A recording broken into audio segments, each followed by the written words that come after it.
बिस्मिल्लाहिर्रहमानिर्रहीम, अस्सलाम वालेकुम। प्रोग्राम न्यूज टॉक यशवीन जमाल के साथ मैं हूं आपकी मेजबान माहा इकबाल।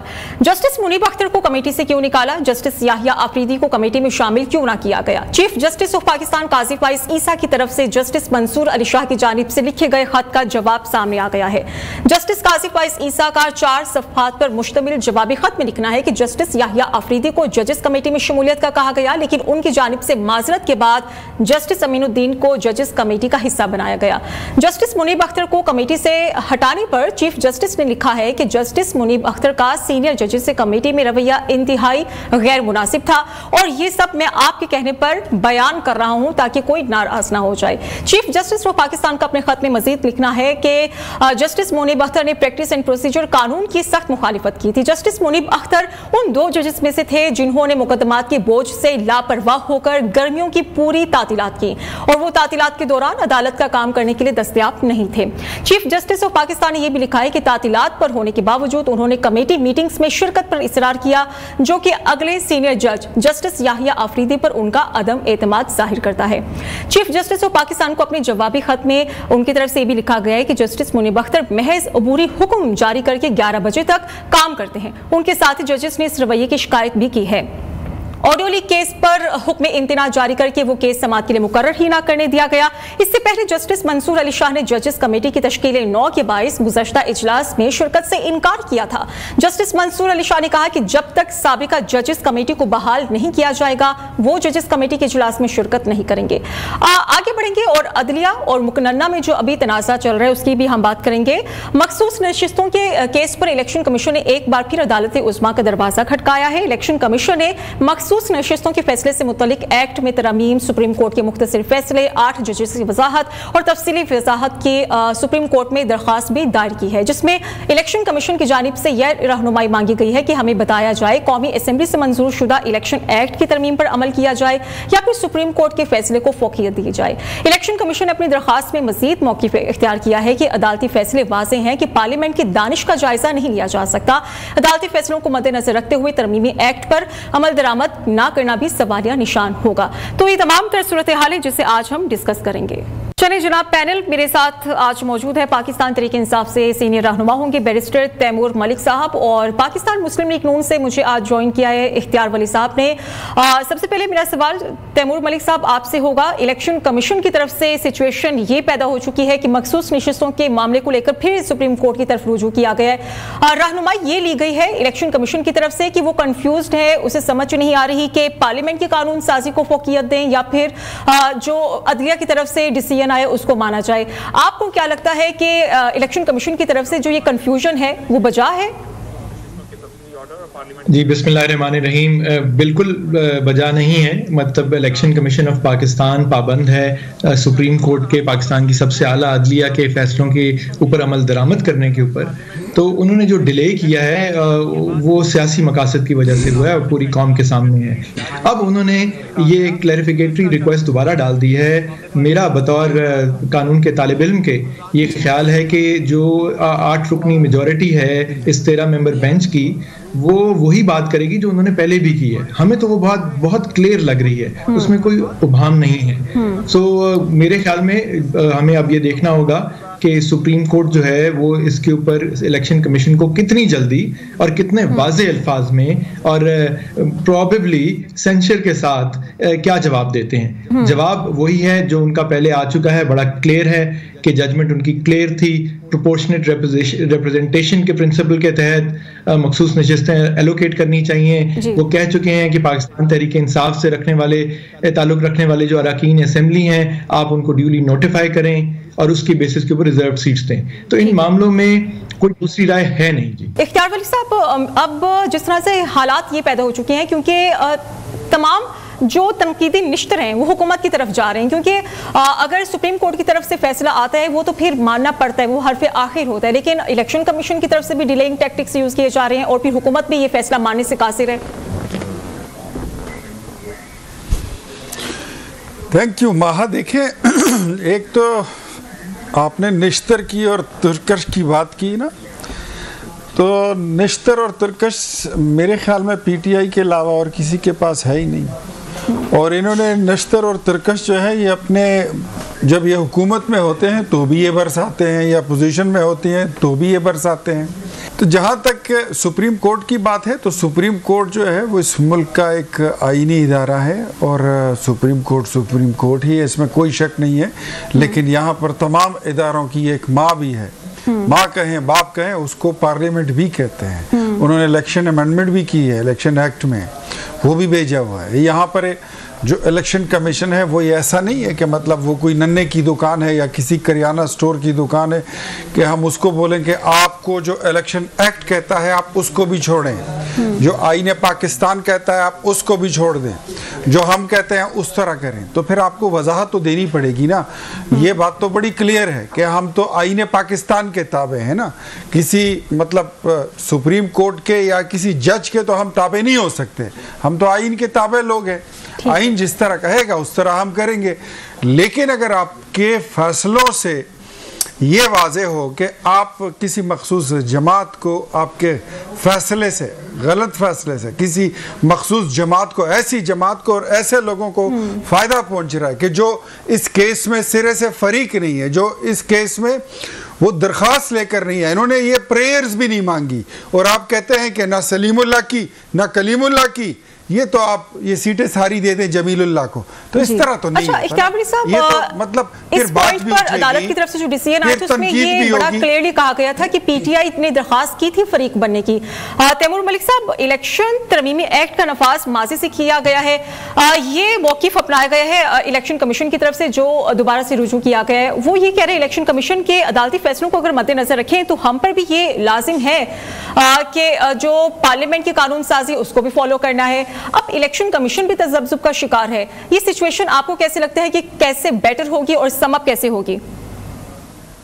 जी देखें, इख्तियार वली साहब जाहिर है उन्होंने बात की कि आइन की बालादस्ती की। हम भी यही कहते हैं, पार्लियामान नहीं कानूनी तौर पे आइन बालादस्त है, और सुप्रीम कोर्ट जो है वो तशरीह करने का हक रखती है। आवाज नहीं आ रही आईनी बातों की जिसके ऊपर क्लैरिटी ना हो। उन्होंने बड़े वाज़े तरीके से बता दिया कि सीटें किसको मिलनी चाहिए थी और कैसे मिलनी चाहिए। जैसे आपने कहा, जो मेजॉरिटी की डिटेल जजमेंट आई है उसमें बिल्कुल वाज़े है कि पाकिस्तान तहरीक इंसाफ ने पार्टी बनने के लिए एक एप्लीकेशन दी थी, और सुप्रीम कोर्ट ने अपनी जजमेंट में एक्सप्लेन किया है। मुझे बैरिस्टर साहब की आवाज़ नहीं आ रही कि रिक्वायरमेंट नहीं है कि वो पहले उस एप्लीकेशन के ऊपर फैसला करे। Supreme court in the interest of doing complete justice, जो कि हमारा आइन सुप्रीम कोर्ट को ये ताकत देता है, ये राइट देता है, उसके तहत उन्होंने साथ ही सारा एक मुकम्मल इंसाफ किया है और अपनी ओवरऑल डिटेल जजमेंट में ये फैसला किया कि ये सीटें पाकिस्तान तहरीक इंसाफ के साथ मिलनी चाहिए।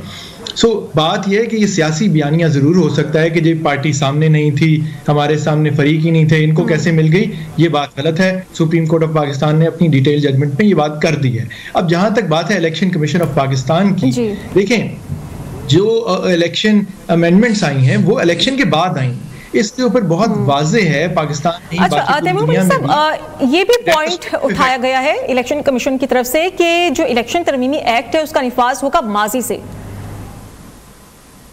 कहने से जी उसका इतलाक नहीं हो जाता, और अगेन कुछ चीज़ें जो हैं, ये बड़ी बात क्लियर है, पाकिस्तान भी नहीं पूरी दुनिया के अंदर इस तरह की बेतहाशा मिसालें मिलती हैं जहां अदालतों ने ऐसे कवानीन को कालादम करार दिया है या उनकी क्लैरिफिकेशन की है कि आप माजी के ऊपर इतलाक रेट्रोस्पेक्टिव इफेक्ट नहीं ला सकते। और यहाँ इसलिए मैं कह रहा हूँ कि जो सुप्रीम कोर्ट की जजमेंट आई है वो डिटेल जजमेंट अभी की है, उसने इन सारी चीज़ों को देख के फैसला किया है। बहरहाल क्योंकि इलेक्शन कमीशन ऑफ पाकिस्तान ने अब एक दरखास्त क्लैरिफिकेशन के लिए डाल दी है, जो कि उसी 13 मेंबर बेंच ने, और वही 8 मेंबर मेजॉरिटी है, बल्कि 8+3 है जो कहते हैं सीटों के बारे में, तो उसके ऊपर क्लैरिफिकेशन आ जाएगी, इनको भी पता चल जाएगा कि वो क्या है। लेकिन इसमें कोई उभाम था नहीं, ये इलेक्शन कमीशन ऑफ पाकिस्तान के डिलेइंग टैक्टिक्स हैं जो हम सब देख रहे हैं। ठीक है इख्तियार वली साहब, सूरत हाल ये है कि जो 63A है उस पर नजरसानी की दरख्वास्त भी दोबारा समाअत के लिए मुकर्रर हो गई है। आप क्यों इस तरफ को जा रहे हैं? क्योंकि अब तो आवाज़ें ये उठना शुरू हो गई, फिर दोबारा से वही लोटा लोटा की गेम शुरू करने जा रहे हैं आप लोग।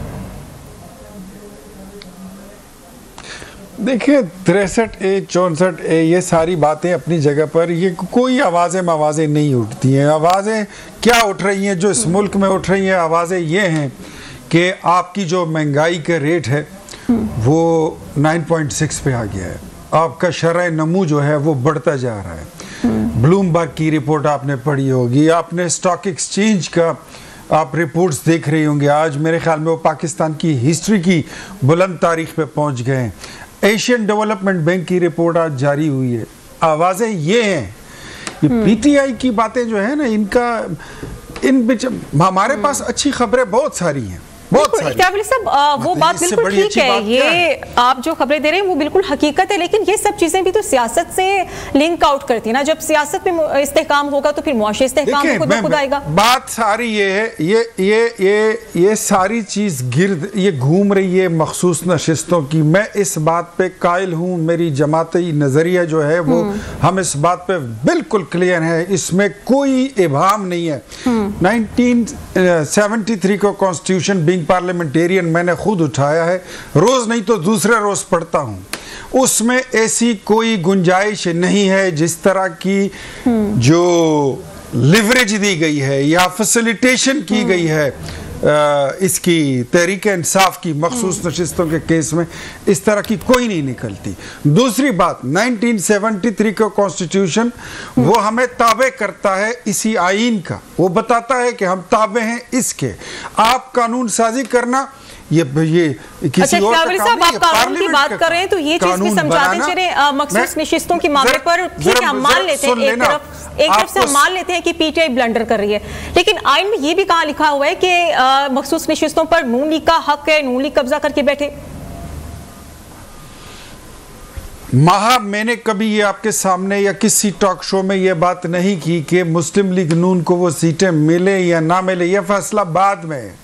सबसे पहले ये तय करना है जस्टिस मंसूर अली शाह हो या जो भी हो, जी जो भी हो, उसने ये तय करना है कि ये सीटें पीटीआई को किस तरह दे रहे हैं। बात सारी है, लड़ाई सारी इस बात की है, फसाद इस बात का है। 1973 को कॉन्स्टिट्यूशन उसके मुताबिक, इलेक्शन एक्ट के मुताबिक, बैरिस्टर साहब बैठे हुए मेरी रहनुमाई फरमाए।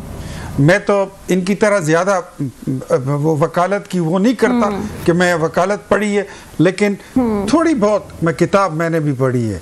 उस हिसाब से मेरा सवाल है बैरिस्टर साहब से भी, पूरी पाकिस्तानी कौम से, बल्कि आपसे भी है, तमाम सुनने वालों से, कि जब इलेक्शन एक्ट के मुताबिक जिस आज़ाद बंदे ने उसको विदिन 3 डेज एक पार्टी में शमूलियत इख्तियार करनी होती है और उसने इख्तियार कर ली है शमूलियत, वो सुन्नी इत्तेहाद कौंसिल का मेंबर बन गया है, तो आप उसको किस तरह रिवर्स करते हैं? Welcome back. तैमूर मलिक साहब, 63A पर दोबारा से तशरीह होने जा रही है और जो माहौल दिखाई दे रहा है वो यही है कि हो सकता है आपके खिलाफ आ जाए फैसला। फिर आईनी तरमीम का भी आपको चैलेंज है, आप अपने बंदों को बचाने की भी कोशिश करें, क्योंकि खबरें तो यही आ रही है ना कि आपका सारा जो दारो मदार में सिर्फ मौलाना फजलुर रहमान पर है, लेकिन हुकूमत भी कोशिश करे कि किसी तरीके से मौलाना को अपनी तरफ करे। जी यास्मीन, हम वाकई सिर्फ अपने बंदों, अपने MNAs की फिक्र नहीं कर रहे, हम अपने बच्चों की भी फिक्र कर रहे हैं। बिकॉज ये जो चीज़ें करने जा रहे हैं, ये पाकिस्तान का मुस्तकबिल जो है वो पता नहीं कहाँ लेके जा रहे हैं। ये 63A जो है ये कोई सिर्फ हमारे लिए तो लागू नहीं होगा, इनके लिए भी लागू होगा, इन सब के ऊपर भी चलेगा। पहले ही इन्होंने अजीब से कवानीन बना दिए, इन्होंने अब जलसा करने के ऊपर, अपना सियासी हक, जमहूरी हक इस्तेमाल करने के ऊपर 3 साल 5 फिर 10 साल की सजाएं रख के कवानीन पास कर दी हैं। ये तो अजीब किस्म की कानून साजी कर रहे हैं। तो बिल्कुल ऐसी कोई बात नहीं है। जो ये बात कर रहे हैं फ्लोर क्रॉसिंग की, SIC की, PTI की, लेकिन फिर ये बात को घुमा रहे हैं। मैं इनसे हमदर्दी रखता हूँ, इनको आजकल बड़ी मुश्किल चीज़ों का दिफा टेलीविजन पे आके करना पड़ता है। ठीक है, हर कोई अपनी पार्टी के मौक़िफ़ को लेके चलता है, लेकिन मैं ये कहूँगा कि देखें पाकिस्तान तहरीक इंसाफ और SIC की कन्फ्यूजन ही क्यों क्रिएट हुई। गलती किसने की? इलेक्शन कमीशन ऑफ पाकिस्तान ने की, 8 फरवरी को की, उससे पहले की जब हमारे कागजात मेरे समेत हमसे टिकट आरोज ने नहीं लिए। इलेक्शन कमीशन ऑफ पाकिस्तान ने उनको बताया हुआ ही नहीं था, सुप्रीम कोर्ट के पिछले फैसले की सही तशरीह ही नहीं की हुई थी कि जी पार्टी तो एग्जिस्ट करती है, कोई हमें कोई और निशान दे देते बल्ले के अलावा। तो उसके बाद जब ये इलेक्शन हो गया, फिर ज्वाइनिंग की बात आई, तो SIC तो एक स्टॉप गैप अरेंजमेंट के तौर के ऊपर हमने किया और इसीलिए अदालतों में गए। अच्छा इख्तियार वली साहब, आपने वैसे फंसा दिए इलेक्शन कमीशन को। इलेक्शन कमीशन बेचारा आज गया ना सुप्रीम कोर्ट की तरफ, फिर से रुजू किया। वो कह रहे कि हमें तो ये समझ नहीं आ रहा कि हम जो अभी इलेक्शन एक्ट है उसको हम फॉलो करें या फिर सुप्रीम कोर्ट की तरफ से जो फैसला है उसको माने।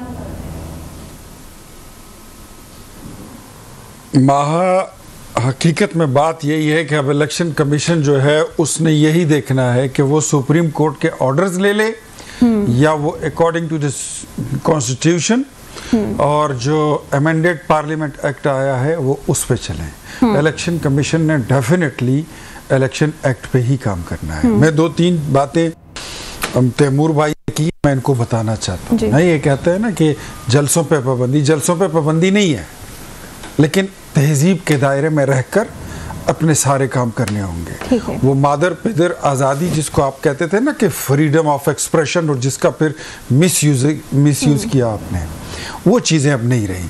आपकी जमात ने माजी में जलसे को कुर्सी देने वाले पर पर्चे काटे हैं, इमरान खान की अपनी स्टेटमेंट है।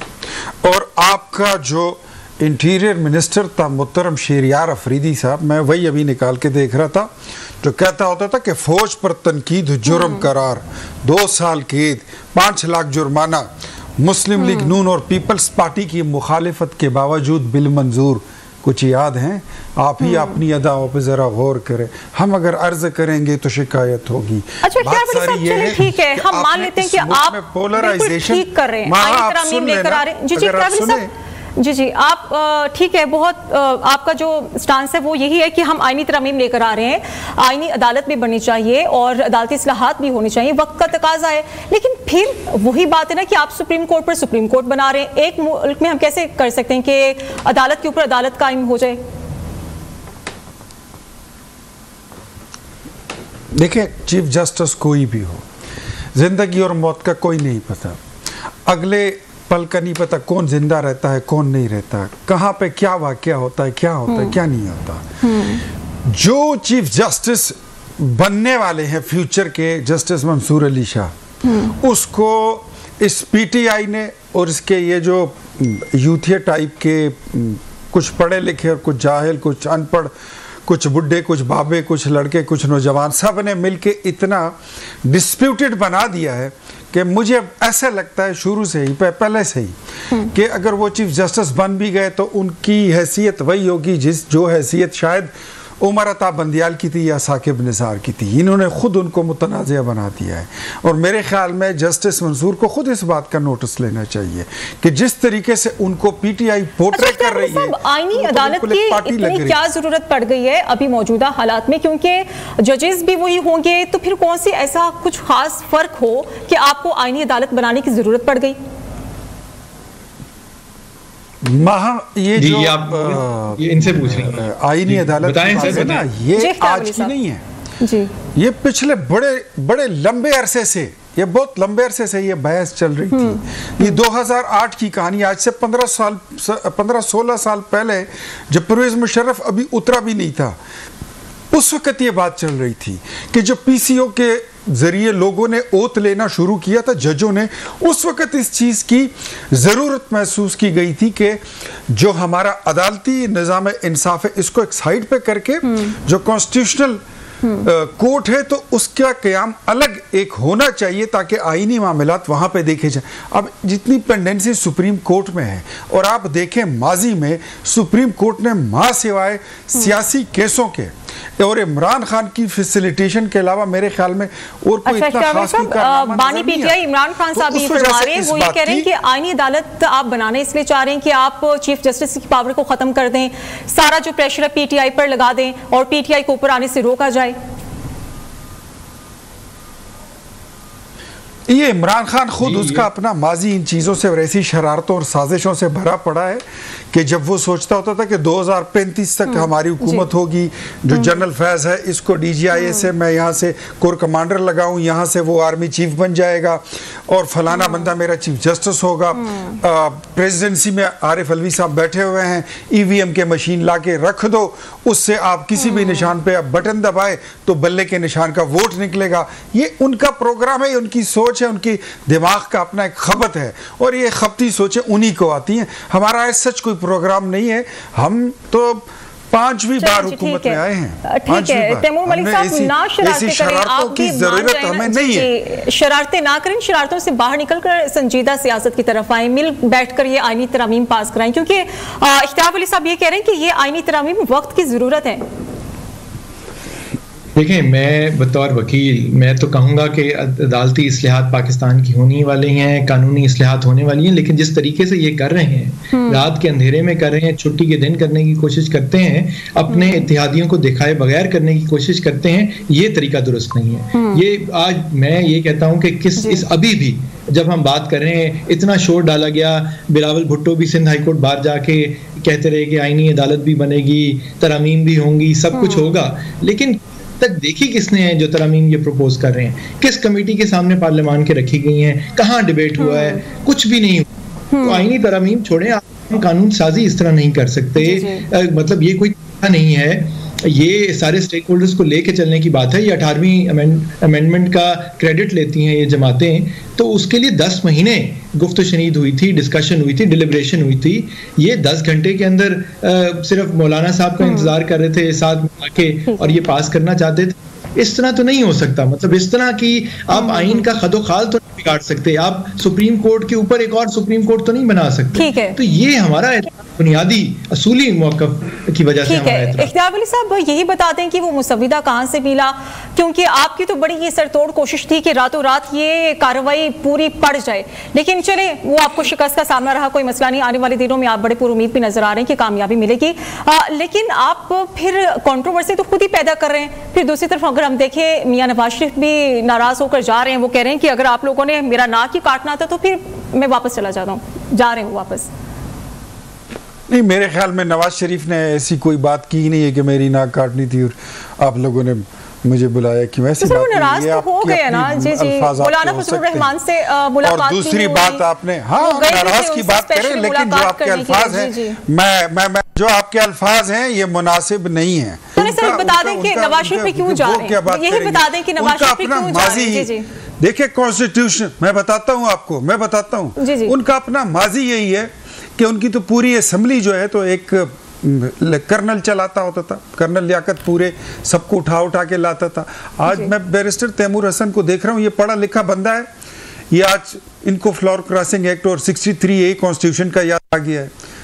बैरिस्टर साहब कहाँ थे आप जिस दिन नवाज शरीफ के लोगों को उठाकर जहाज में बिठाकर और गर्दनों से पकड़ कर मुस्लिम लीग के लोगों को PTI में शामिल कराया गया था और इमरान खान की हुकूमत लगाई गई थी?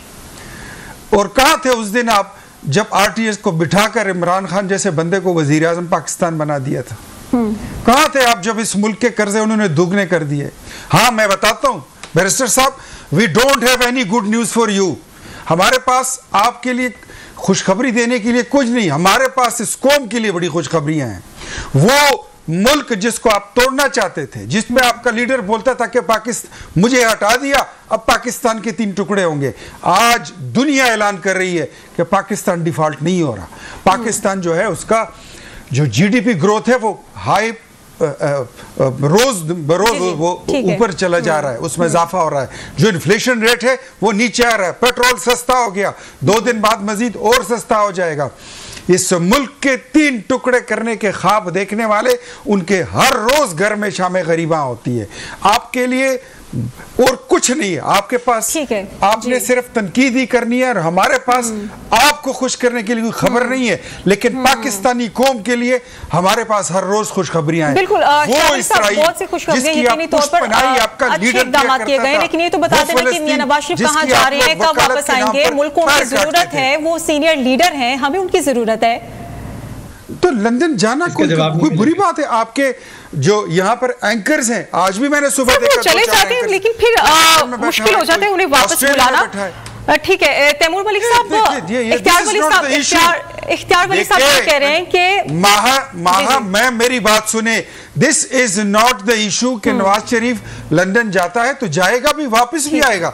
उनका नाम अगर पासपोर्ट कंट्रोल लिस्ट में है तो नहीं जाएंगे, एग्जिट कंट्रोल लिस्ट में है तो नहीं जाएंगे, उन पे कोई मुकदमा है तो नहीं जाएंगे। लगता है कि नून लीग को अभी मियां मोहम्मद नवाज शरीफ की जरूरत है, आप आपको नहीं लगता कि आईनी तरमीम में मियां नवाज शरीफ को तजवीज़ देनी चाहिए, मौलाना फजलुर रहमान को मनाना चाहिए? हम इन्हीं हालात की बात करें कि इन हालात में इस मुल्क को और आपके कैमरे के सामने आकर वो अब आपके कैमरे पर आकर बैठ के तो आपको तो नहीं बताएंगे ना, उनकी पार्टी हुकूमत में है। हम आपसे ही जानना चाह रहे हैं सर, हम आपसे ही जानना चाह रहे हैं कि क्या करेंगे। पंजाब में चीफ मिनिस्टर है, उनका भाई, उनकी पार्टी मरकज में, फेडरल में उनकी हुकूमत, हम कर रहे हैं। जी इख्तियार वली साहब, ठीक है, अभी एक ब्रेक लेते हैं, ब्रेक के बाद दोबारा से हाजिर होंगे।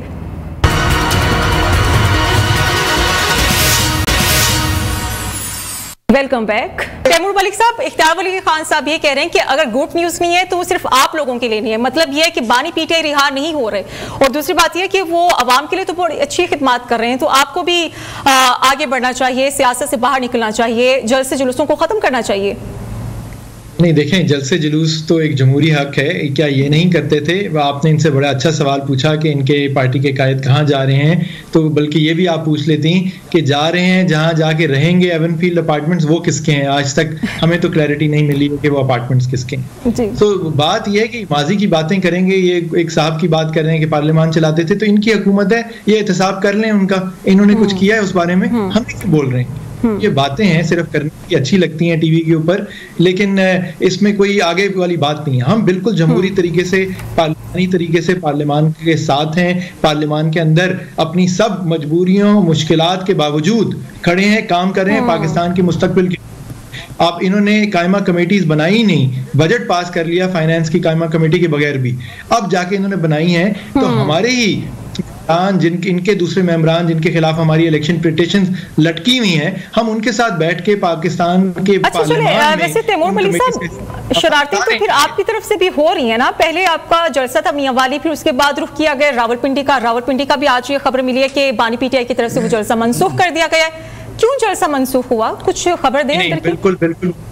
बिल्कुल मनसूख नहीं किया गया जी, मेरी नॉलेज में ऐसी कोई बात नहीं है। जलसे की बाकायदा दरखास्त दी गई है, 5 अक्टूबर को बल्कि लाहौर भी पाकिस्तान में खान साहब के बर्थडे के दिन भी, सालगिरह के दिन भी जलसे की इजाजत मांगी गई है। हमें ये टाइमली इजाजत ही नहीं देते, अदालतों से जाके फिर हमें लेके आनी पड़ती है, फिर ये शहर से बाहर उठा के 30 किलोमीटर दूर कोई जगह दे देते हैं। ये तो आप अवाम का प्यार देखें, अवाम का कमाल देखें कि वो हर संगजानी हो कि मवेशी मंडी काना हो, हर जगह अवाम पहुंच जाती है, शॉर्ट नोटिस के ऊपर भी इंतजामात भी हो जाते हैं, और अल्हम्दुलिल्लाह अमन व अमान के साथ पुरअमन तरीके से जलसे होते हैं। मैं फिर यही कहूंगा, आगे चलने की बात कर रहे हैं तो ताकत जिसके पास है, जिस वक्त हुकूमत जिसके पास है, बनता भी उनका है कि वो रास्ता दिखाएं, जमहूरियत का रास्ता दिखाएं, जमहूरियत को कमजोर ना करें। आप जो जमहूरी ताकतों को, पाकिस्तान की सबसे बड़ी जमहूरी पार्टी को आप अगर दबाने की कोशिश करते रहेंगे, अपनी सारी सियासत इसके ऊपर मुनहसर कर देंगे, तो आपकी अपनी सियासत नहीं बचेगी। आप पाकिस्तान के अवाम का सोचें। ये अच्छी खुशखबरियों की बात कर रहे हैं, ये IMF का जो लोन ले लिया सख्त कंडीशंस के साथ, उसकी सिर्फ तारीफ कर रहे हैं, उसके सर पे चढ़ रहे हैं, बड़ी अच्छी बात है। हम में से कोई नहीं चाहता कि पाकिस्तान डिफॉल्ट करे, लेकिन साथ ही ये भी बताएं कि जो बिजली के बिल बढ़ाने जा रहे हैं, पर यूनिट जो 7 रुपए के करीब इंक्रीज होने जा रहा है, उसका जिम्मेदार कौन है? ठीक है, इख्तियार वली साहब, इनकलाब लाने दें आप उनको, क्यों आप इतनी पाबंदियां लगा देते हैं, कंटेनर्स खड़ा कर देते हैं? वो तैमूर साहब ये कर रहे हैं, कोशिश करें कि हम इस मुल्क में इनकलाब लेकर आएं, तो आप रुकावटें खत्म कर दें।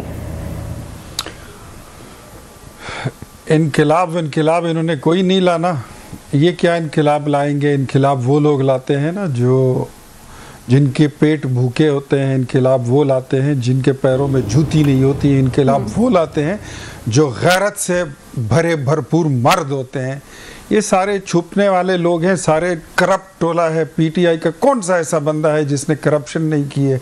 इनका कौन सा चीफ मिनिस्टर है जिसने करप्शन नहीं की है? ये बनी गाला को किस तरह रेगुलराइज किया था, ये बैरिस्टर साहब भूल गए। आज ये एवन फील्ड की बात करते हैं।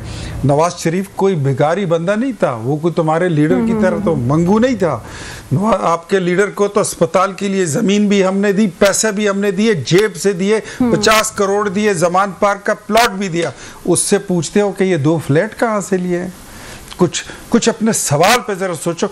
हम आपको सीधी बात बताएं, इनकिलाब वाली ये बातें जो ये छोड़ दें। वो मदीने की रियासत 2 नहीं, 1 पाकिस्तान, और पता नहीं कौन सा इनकिलाब, और गरीब और अमीर के लिए 1 निज़ाम तालीम, 1 निज़ाम इंसाफ। 4.5 साल में क्या किया? कुछ डिलीवर कर सके। वो 50 लाख घरों में, तैमूर साहब मुझे बता दे, आपने अगर 5 घर भी बनाए हो, मैं आपको दोबारा टीवी पे नजर नहीं आऊंगा। मुझे बताएं वो 1 करोड़ नौकरियां कहां गई। खैबर पख्तूनख्वा जिसको आपने 1250 अरब रुपए का मकरूज कर दिया, पाकिस्तान जिसको 27,000 से लेकर 3.25 साल में आपने 54,000 का मकरूज कर दिया। आपका अपना वजीर खजाना शौकत तरीन कहता है कि हमने मुल्क के कर्जों में 100 नहीं 81% इजाफा किया है। ये डिफॉल्ट करना नहीं होता है। और क्या होता है डिफॉल्ट? और क्या होता है कि आपने मुल्क के कर्जों को 100% बढ़ा दिया। ठीक है। और आप फिर IMF को लेटर्स लिखते हैं कि इनको कर्जा मत दे ताकि ये मुल्क डिफॉल्ट हो जाए, ये लोग क्रश हो जाएं, इसके 3 टुकड़े हो जाएं।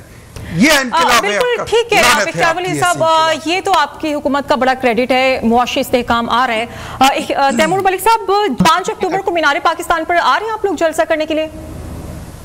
बिल्कुल जी, और मैं यही आज फिर मैं बल्कि ये कहूँगा, मैं इनके अपने फेवर के लिए, इनकी हुकूमत पंजाब में है, मैं उनसे कहूँगा कि अपना, हमारा नहीं, अपने सियासी मुस्तकबिल का सोच लें। इतना बदजन ना हो जाए, ना करें अवाम को कि वो बिल्कुल अगली दफ़ा आपको 1 सीट भी ना लेने दें।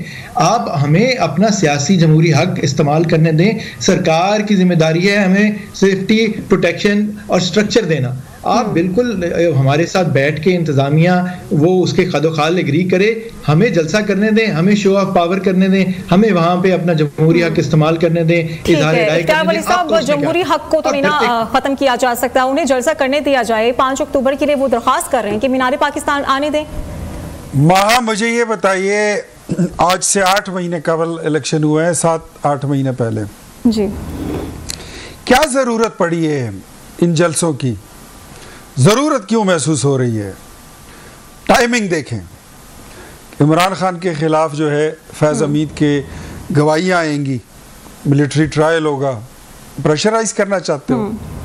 आप समझते हैं कि काजी फाइज ईसा चले जाएंगे, मंसूर अली शाह साहब आएंगे, प्रेशर डेवलप करना चाहते हो। तो सर, मर्जी का चीफ जस्टिस चाहिए, अपने बानी PTI को बाहर निकालें, मर्जी की चेंज चाहिए।